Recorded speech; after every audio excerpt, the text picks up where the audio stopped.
This is Southern Cross News with Rachel Williams.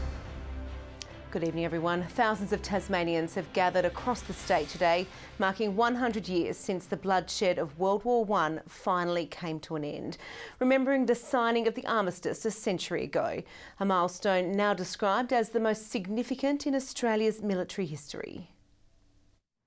A minute's silence. This time, 100 years ago, on the 11th of the 11th, the Great War had come to an end. Cannons fired, the armistice signed, the brutal hostilities on the Western Front were finally over.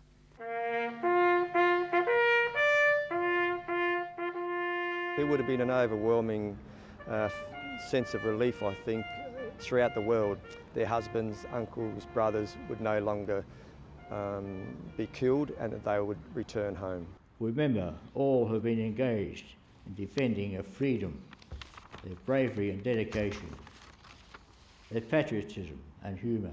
Our leaders laying wreaths for today's remembrance service at Hobart Cenotaph. The Premier reflecting on the lives lost and for the others, the physical and mental scars which lasted forever. World War I was great only for the scale of its ferocity and destruction. More than 16 million people killed, including 60,000 Australians and more than 3,000 of them Tasmanian. Describing soldiers who had a misplaced sense of adventure and were instead sent to a bloody war. Mothers kissed their sons goodbye, wives and sweethearts embraced, and families proudly waved farewell, believing they'd be back by Christmas. They were gone for 4 long years, and many never returned. Generations have passed. Today, thousands of people turned out for services across Tasmania, paying respects to their forebears. To remember those who have taken the ultimate sacrifice for us 100 years ago. Among them, Daryl Cullen, from a family dedicated to its country. Grandfather, World War I, my father in the 2nd Field Ambulance in World War II, myself, Vietnam, and my son currently Officer in Charge of the Air Force in Tasmania. I'm remembering especially today 2 of my great uncles, so the family that lived here at Prince of Wales Bay lost 2 of their sons, and so it's profoundly memorable for us. At the Longford Cenotaph, scout groups and local bands marched, contributing to the largest turnout the service here has ever had.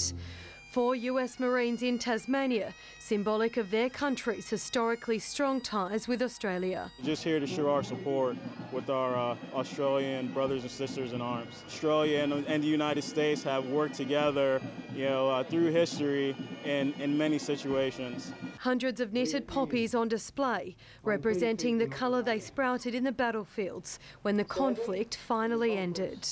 We remember what those soldiers and civilians in that place done for us to make this place free. That's why we're free now. That's why we remember them, and we will always remember them. Louise Hedger, Southern Cross News. As well as commemorations, there were also celebrations to mark this special armistice anniversary. Festivals of peace taking over parks and streets across the state today, 100 years on from the end of World War I. Inside the bell tower at St David's Cathedral, they're waiting for their cue. Ready to go? Here and at churches across the state this morning, they broke the silence of Remembrance Day services. The bells ringing as they did a century ago to mark the end of World War I. Most of our ringing is for church services and weddings and our own practice purposes. But now and again, a civic occasion comes along, and we ring for Anzac Day every year. But this one's a bit of a one-off, and it's great to do things like this. The church bells spontaneously burst into life, and people come out into the street, and they brought out meals, and they brought out entertainment, and then they strung up bunting and got into the party. Street parties also taking over Tasmanian streets and parks today, just as they did to celebrate the end of the conflict. As Princes Square in Launceston came alive, one of Hobart's main streets was transformed into a canvas. This artwork created in chalk a dove, a symbol of peace. The artist, like many Tasmanians today, reflecting on her own Remembrance Day connections. My family, my grandfather was in the war. If it wasn't for the people that sacrificed their lives for us years ago, there'd be no peace now. Any opportunity for us to celebrate peace, let's take it. A celebration of peace on a day we honour those who helped achieve that peace for the generations that followed. Michael Breen, Southern Cross News. 2 Ravenswood men are in police custody tonight following the stabbing of a 59-year-old man this afternoon. The victim, also from Ravenswood, is in a stable condition at the LGH with non-life-threatening injuries and is assisting police with their inquiries. Charges are yet to be laid and police are urging anyone with information to contact Crime Stoppers. And a Tasmanian teenager is also in hospital in a stable condition this evening after being shot in the buttock last night. The 15-year-old was taken to the Launceston General Hospital after the Youngtown incident, which is believed to have taken place at a home on Waruna Street at around 7 p.m. Tasmania Police says the shooting was an accident. A male youth is in custody and assisting with investigations. And Tasmanian hero Rod Patterson is continuing his recovery in Melbourne's Alfred Hospital this evening, surrounded by friends and family. The 58-year-old underwent surgery after being stabbed in the head while trying to help a victim of the Burke Street attack. His family has thanked everyone for their well wishes, and his daughter Lisa says he's a bloody trooper. We certainly wish him a speedy recovery. The state government is extending the Hospitals in the Home program to help alleviate pressures on the health system. It comes as another report criticises the state of Tasmania's mental health care. Rex Sainty is one of 1,600 patients referred to the Hospital in the Home program. Each day he needed an IV treatment in the morning, afternoon and night. Instead of going to hospital, he was treated at home and work. It just didn't handicap me in any way. And the other thing is, I could have been in a hospital taking over a bed that somebody who was much sicker than myself would need. The government says this has been a successful trial in Launceston, so it's being rolled out for more trials across the state. We're making a commitment that we'll roll this out into the northwest and into the south as well. We'll also pilot it. We'll make sure that we evaluate that and see if we can get the same great outcomes. But while this is one measure to help alleviate health system pressure, advocates today highlighted issues with mental health care. We're having to accommodate them, try and help them in an environment that is simply toxic. People are having to spend way too long in our emergency department, which doesn't have natural light. An independent policy analyst releasing a report today suggesting spending on mental health has continually declined since cuts in 2011. Both governments since then have reduced funding in dollar terms every year since then. That's why we're in the problems. That's why we've got the problems we've got. His analysis suggesting more people with mental health issues are being pushed into homelessness services. The rate of mental health patients in our homeless services in this state doubled over 6 years. It's almost 3 times the rate of the rest of the country. He's calling for an extra $30 million to be injected into mental health. Well, we're absolutely meeting our obligations, and we've really got a heart's desire to help people in their time of need. We recognise that demand is up and we're putting in $104 million of extra money. You've never seen that sort of money in mental health before. Michael Breen, Southern Cross News. Excited fans have gathered for today's one-day international match at Bellerive Oval. There was a fair share of green and gold at Blunston as passionate Aussies turned out to support their team in the game against South Africa. Confident. Yeah, I think we're a good match and it's a nice day and Australia should do really well. Let's hope anyhow. I think it's good because it's like this is the only international game this summer in Australia, in Hobart.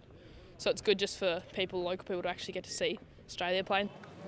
And we'll have more details on the match, including the results, later in the bulletin. Returning to our lead story, and today marks 100 years since the end of the First World War and brings to a close the centenary of Anzac. But with those special commemorations now over, a veteran from the Second World War is sharing his story in the hopes of keeping our traditions of remembrance alive. 91-year-old Colin Douglas O'May clutches a photo of his 18-year-old self. Born in 1926, Colin enlisted with the Royal Australian Navy to fight in World War II in 1945. My mother was dead against me joining the Navy. Can you imagine what mothers were in those days? Today, he proudly wears the medals he gained for his service. A lot of them were served for serving up around the islands. Colin has been married to his wife for 67 years and is now a great-grandfather. While he can no longer make it to services to pay his respects and remember, they're held in his aged care home instead. It means a lot to me, always has done.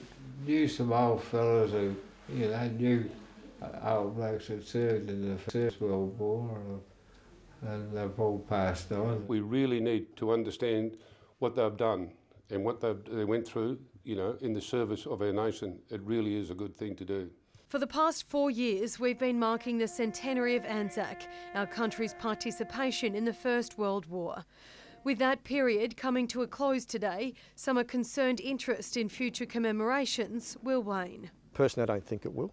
And I know the sub-branches will continue to make sure that in their communities they'll continue to hold solemn and respectful services. That hope is remembered forever.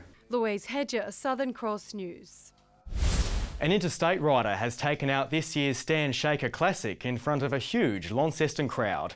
Cam Ivory survived a scary final turn to cross the line first. The Peanut Roundabout proved to be the popular vantage point for many cycling fans, soaking up the sunshine as just under 50 riders sweated out around the City Park circuit. The hour-long race encouraged some conservation of energy, especially as the daunting uphill climb wore away at the two-wheeled warriors on every lap. Dylan Sunderland led the pack in the early stages of the race, but the lead never stretched beyond a few seconds. Hydration was essential, although the riders could have used it more, with the temperatures hovering in the 20s during the afternoon. Passing well-known landmarks, including the Albert Hall, the excitement built up as Sunderland and Kane Cannon swapped the lead. With 1 lap to go, local rider Oliver Martin was at the front. Then the Peanut Roundabout claimed a victim on the very last turn, handing Cam Ivory of New South Wales the victory.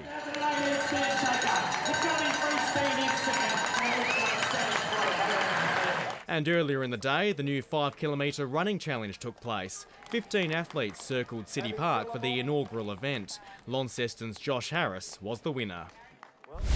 Good evening. A fine day for most with just some light showers falling about the west. Hobart 18 today, Launceston with the state's top of 23, 19 in Burnie, while Devonport reached 17.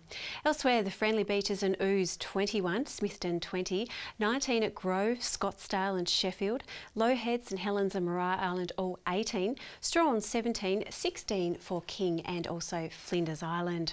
On the close-up today, slow moving patchy low cloud over the state. On the satellite, a broad area of mid to high level cloud over the southwest of Australia and the Bight, a few thunderstorms over central Australia and northern Queensland, patchy convective cloud over coastal parts of Queensland and the top end. Tomorrow, high in the Tasman Sea extends a ridge up the east coast. Another high lies well to the west of Perth. A broad low pressure trough runs north-south through central Australia. North to northeasterly winds at 10 to 15 knots for coastal waters, reaching 20 to 25 knots about the northwest and east. Swells to 1 metre in the east, up to 3 metres in the south.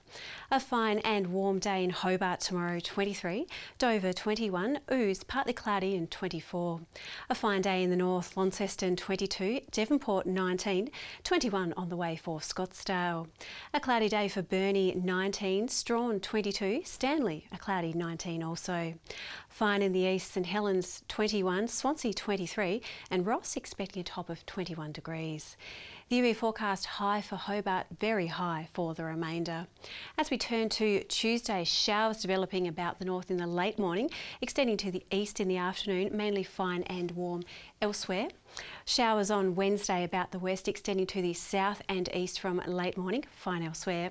And Thursday, showers in the west, east and south, clearing in the afternoon, showers on the way for the north later and also falling into the evening.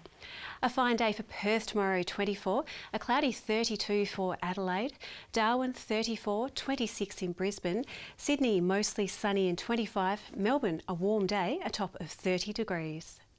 And right now it's 14 in Hobart, a sunny 18 in Launceston, Devonport 16 and sunny. And Rach, a fine day tomorrow with a warmer day forecast for Tuesday. That's the weather. That is the best news I've heard all day. Thank you for that, Laura. Well, that's all your news for now. Thanks for joining us on Southern Cross News. We'll leave you tonight with pictures from today's centenary of armistice services. Have a great week. I'm Rachel Williams. Good night.